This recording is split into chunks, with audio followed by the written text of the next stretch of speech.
നമസ്കാരം. Ruth vision ന്യൂസിലേക്ക് സ്വാഗതം. ക്ഷേത്ര ദർശനം കഴിഞ്ഞ് മടങ്ങി വന്ന യുവതിയെ ബസ്സിൽ തട്ടിക്കൊണ്ടുപോയി ഒരാഴ്ചയോളം തടവിൽ പാർപ്പിച്ച് കൂട്ടബലാത്സംഗം ചെയ്ത കേസിൽ ജാമ്യത്തിന് ശേഷം ഒളിവിൽ പോയ കേസിലെ ഒന്നാം പ്രതി അറസ്റ്റിലായി. വർക്കല റാത്തിക്കൽ ഇക്ബാൽ മൻസിലിൽ 48 വയസ്സുള്ള ഇക്ബാലിനെയാണ് അഞ്ചൽ പോലീസ് അറസ്റ്റ് ചെയ്തത്. 1997 സംഭവം നടന്നത്. അഞ്ചൽ പോലീസ് സ്റ്റേഷൻ പരിധിയിൽ താമസക്കാരിയായ 26-കാരിയെ കുളത്തൂപ്പുഴ ക്ഷേത്ര ദർശനം കഴിഞ്ഞ് മടങ്ങിവരവെ കുളത്തൂപ്പുഴ വർക്കല റൂട്ടിൽ സർവീസ് നടത്തുകയായിരുന്ന പെട്രീഷ്യ എന്ന സ്വകാര്യ ബസ്സിൽ തട്ടിക്കൊണ്ടുപോവുകയും വർക്കലയിൽ എത്തിച്ച് ലോഡ്ജുകളിലും റിസോർട്ടുകളിലും തടവിൽ പാർപ്പിച്ചും പീഡിപ്പിക്കുകയുമായിരുന്നു. ബസ് ഉടമയുടെ മകനും ബസ്സിലെ കണ്ടക്ടറുമായിരുന്നു പിടിയിലായ ഇക്ബാൽ. യുവതിയുടെ പരാതിയിൽ കേസെടുത്ത അഞ്ചൽ പോലീസ് ഇക്ബാൽ ഉൾപ്പെടെയുള്ള പ്രതികളെ പിടികൂടിയിരുന്നു.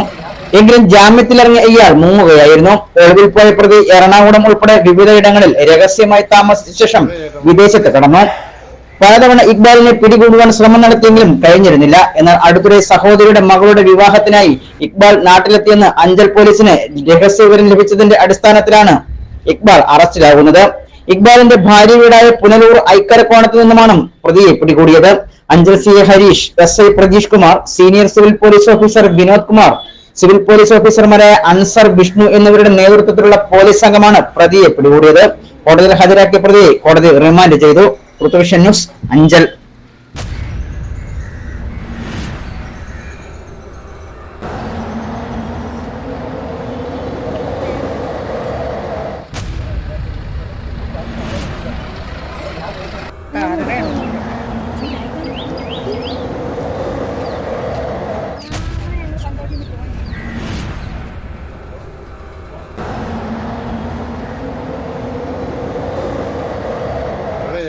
മതി.